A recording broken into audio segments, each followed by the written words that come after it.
Good morning, class 12. Today I'll explain to you Act 5, Scene 5 from line 60.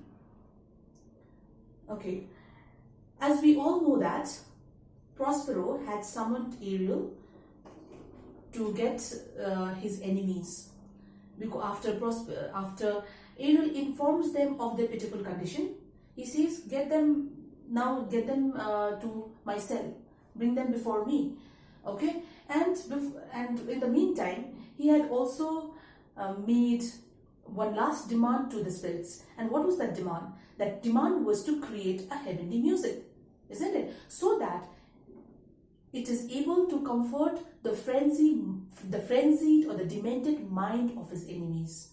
Okay, so as it is, music plays a very important role in the Tempest. It is a means through which Prospero executes his power, magical power.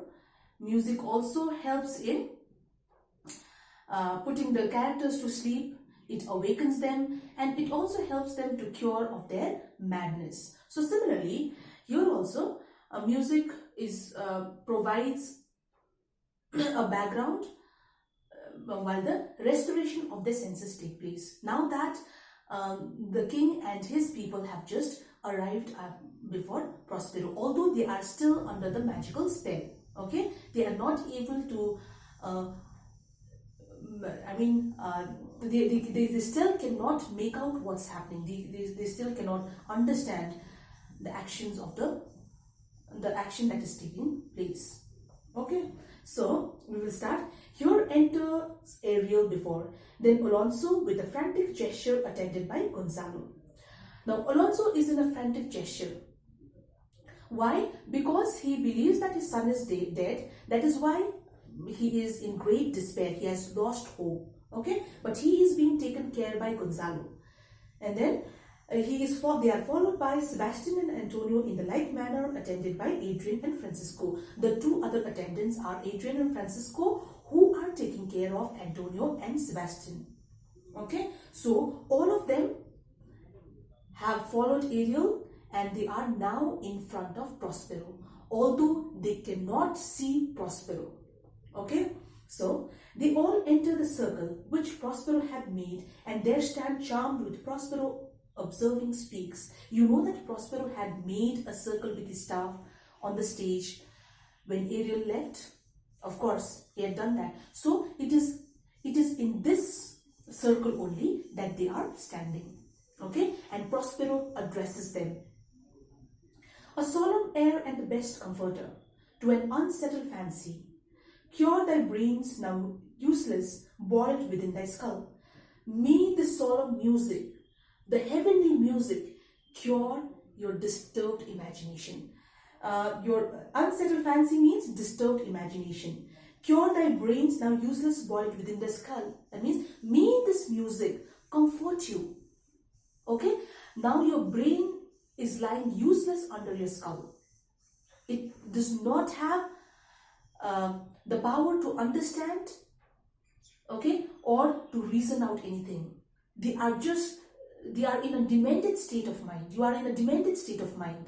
So let this heavenly music comfort your demented mind, okay, which is lying useless inside your skull. There stand. Stand means stand within that circle. Do not move. For you are spell stopped. Stand there, okay, because you are spellbound. You are still under the spell of magic. Now he talks to Gonzalo. He's addressing Gonzalo and he tells him, Holy Gonzalo, honorable man. Prospero is full of respect for Gonzalo. Gonzalo is his friend. Okay, he was his preserver. Gonzalo was his counselor. He was very loyal and faithful. That is why he calls Gonzalo Holy Gonzalo, very saintly, very godly Gonzalo.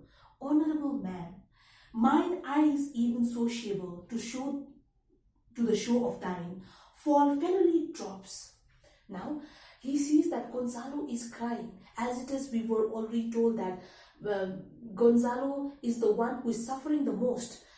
His tears run down his eyes like icicles from the thatched roof. That was the comparison that was told to us, isn't it? When Ariel informed Prospero about their difficult condition, about their pitiful condition, he had mentioned the state of Gonzalo.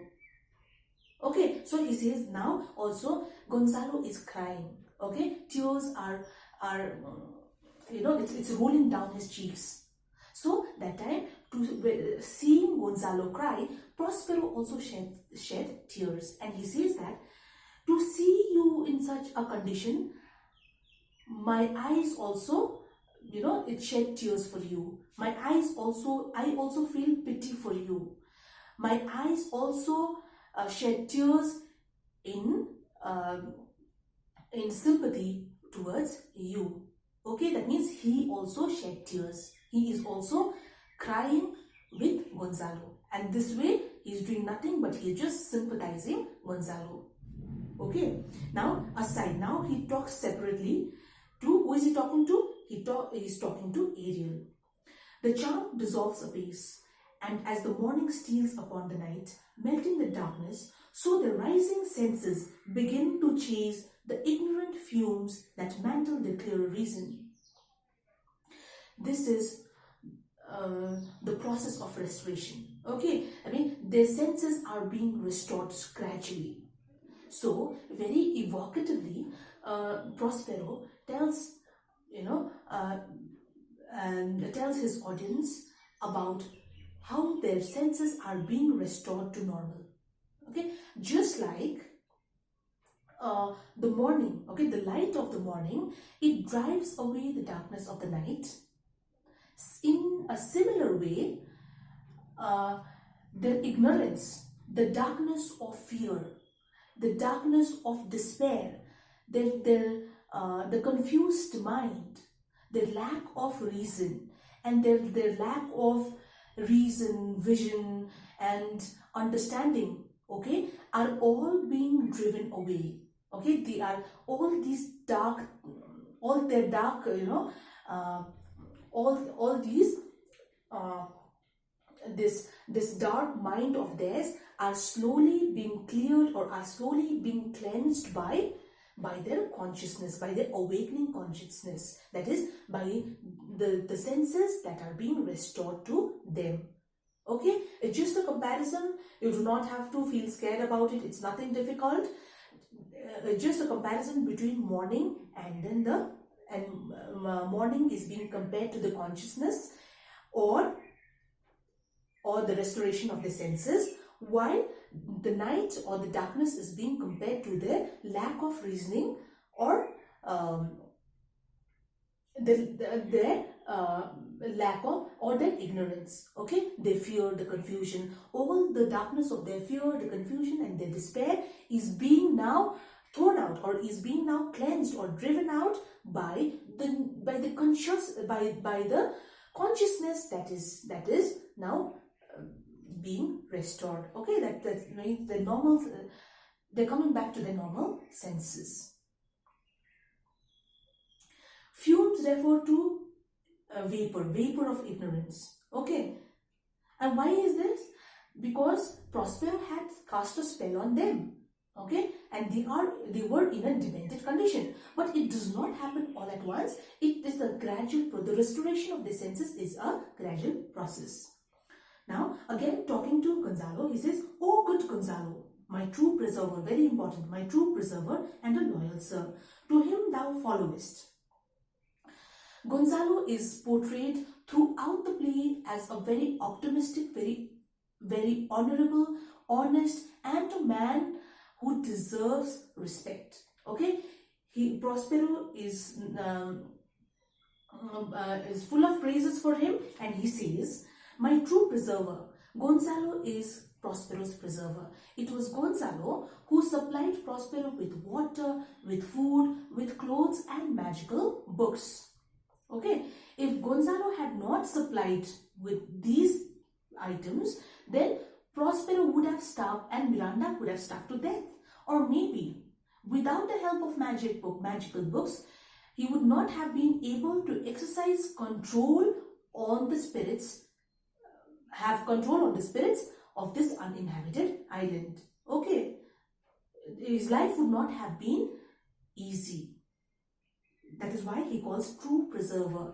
He is indebted to Gonzalo for his life, for giving him and his daughter a new life, and a loyal sir to him. And of course, Gonzalo was always loyal to Prospero. He was, back then also, he was Prospero's advisor, and now also he is very loyal to the person that he serves, that is King of Naples.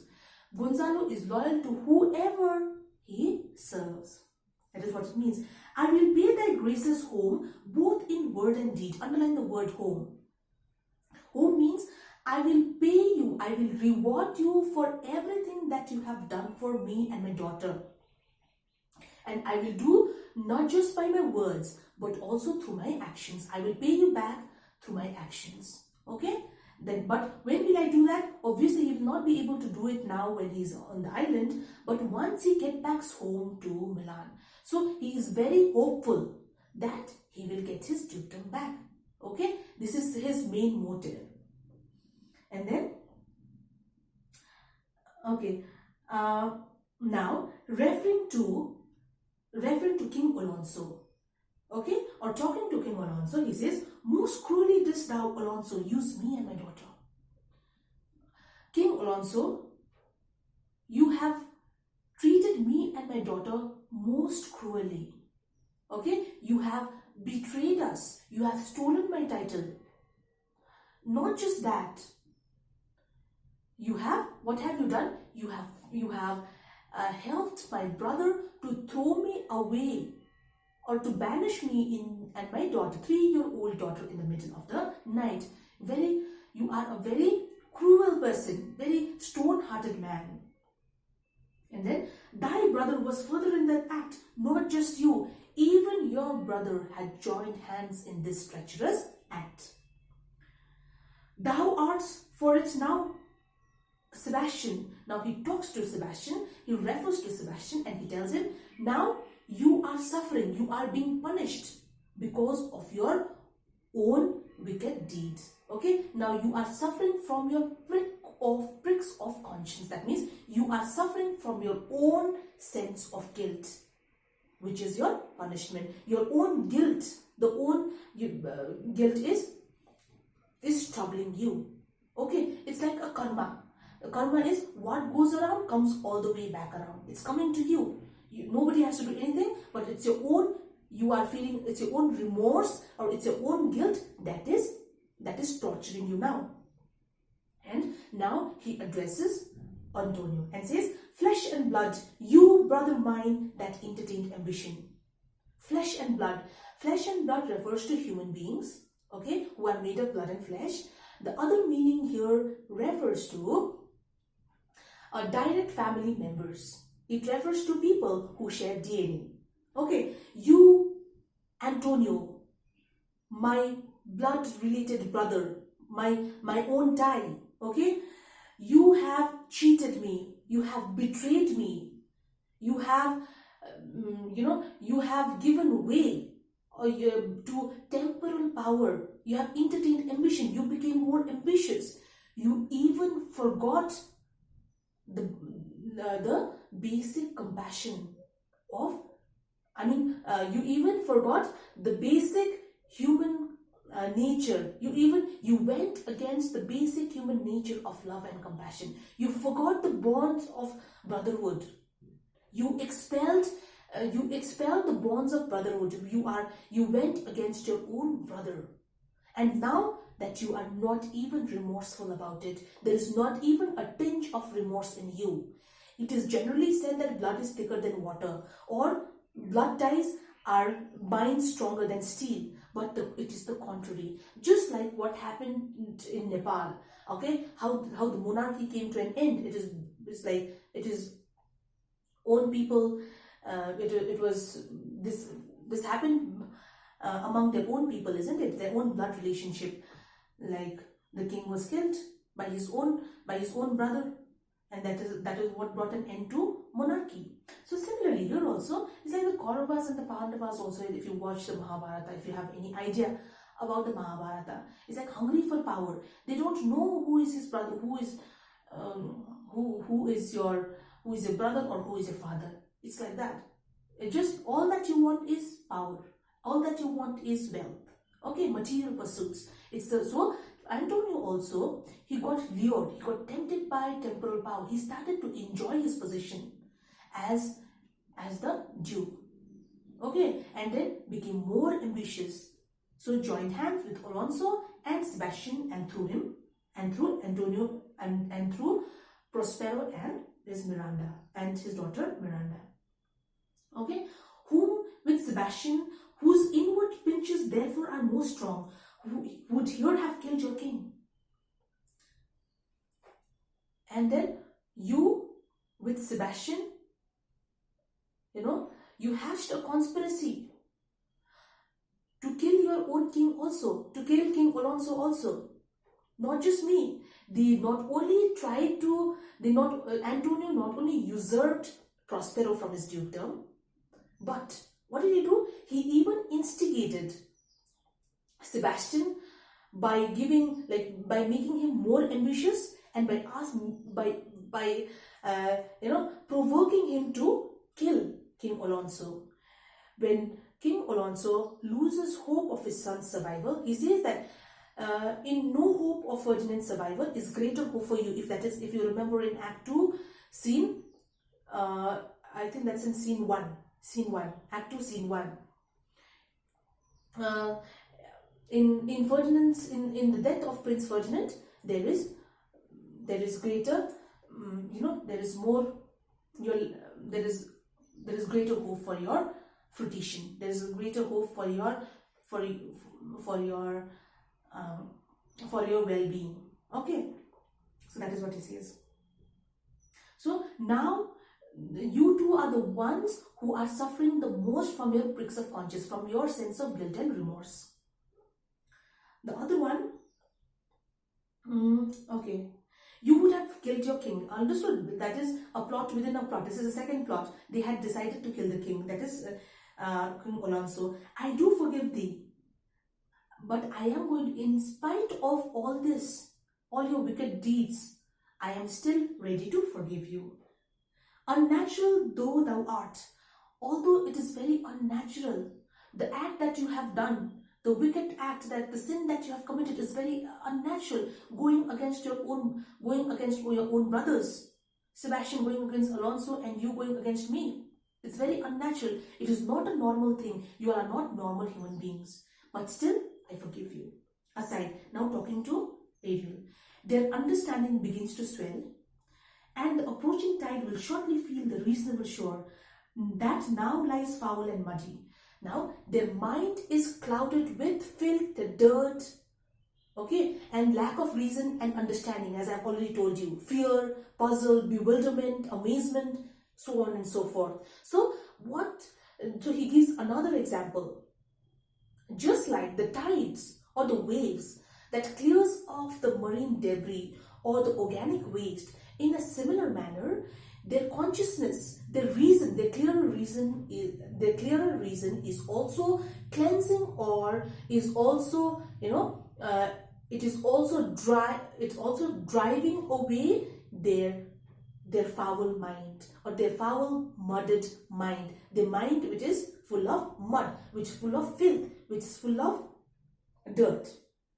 Not one of them that yet looks on me or would know me. Obviously, they cannot identify Prospero. Not one of you who will be able to recognize or identify me.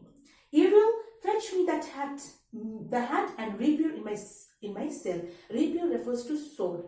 Okay. Now exit Ariel and immediately returns. I will decase me and myself present. Decase means to discard.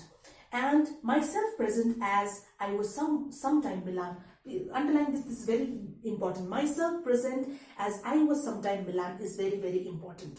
Okay. Now what he says is, you will not be able to identify or recognize me. So that is why he orders Ariel to go inside his cell and get his hat and a sword. Okay, he says that I will discard my present clothes and change to the one that I wore in Milan. Okay, I will present myself before you as the former Duke of Milan. Now, please be a little critical. In doing this, in changing his clothes to the former Duke of Milan and in presenting himself as the Duke of Milan, what is he trying to do? He's not just trying to make it credible to them or believable to them that he is Prospero, but at the same time, he is being like any other politician. What is he doing? He has his plan at the back of his mind, that is revenge, that is always there. Okay, so in doing so, he is asserting his former position. He is claiming his political position. He is claiming his dukedom. So constantly he keeps reminding them or showing them that he is the former Duke of Milan. Every time they are being pricked. Although he says that he is ready to choose them. This is very important line. This is an important line which you need to underline and quote. Quickly, spirit, thou shalt ere long be free. Quickly, spirit, do it before you are free. Now, Ariel sings the song. Ariel is very happy, and then he helps to attire Prospero. Okay, as it is, Ariel is a very faithful servant. He's a very obedient servant. So, while he is helping Prospero to change, Ariel sings the song. It comes out very spontaneously. This song, remember that this song is not a song to cast a spell on any of the characters, like in the previous scenes. Okay, it is a song of freedom. Ariel sings it because Prospero is promised Ariel that he would be free very soon. Okay, and then he sings that he is now going to be the master of his own self. Okay, he's going to be his own master, and he was always anticipating freedom. Okay, anticipating freedom from the services of his master Prospero. That is why, out of exuberance, out of happiness and ecstasy, he sings this song. Okay, where the bee sucks, there suck I, in a cowslip's bell I lie, there I couch when owls do cry, on the bat's back I do fly, after summer merrily, merrily, merrily shall I live now, under the blossom that hangs on the bough. That means, he says that I will do what I wish and fancy. I will do according to my wishes and fancy. That means I will sleep when the owl hoots. I will sleep under the flowers that hang on the branches of the tree. I will fly very freely wherever I want to. Like I will fly on the bat's back. Okay, this is what it means. Now, why? That's my dainty Ariel. I shall miss thee, but yet thou shalt have freedom. Underline this.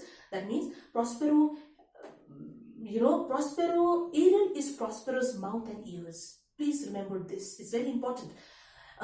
Prospero executes most of his plans with the help of Ariel. The revenge man. It is Ariel who helps Prospero to gather all his enemies. Okay, so because he can take different shapes. Sometimes he takes the shape of the wind, sometimes thunder, sometimes lightning, sometimes water. So that is why he says obedient. Very daintiful means very delicate, very beautiful. Okay, at the same time he is very obedient servant. All right, so he says, my obedient, my faithful and my beautiful servant. Okay, Ariel, I will miss you, but I shall definitely grant you freedom. All right.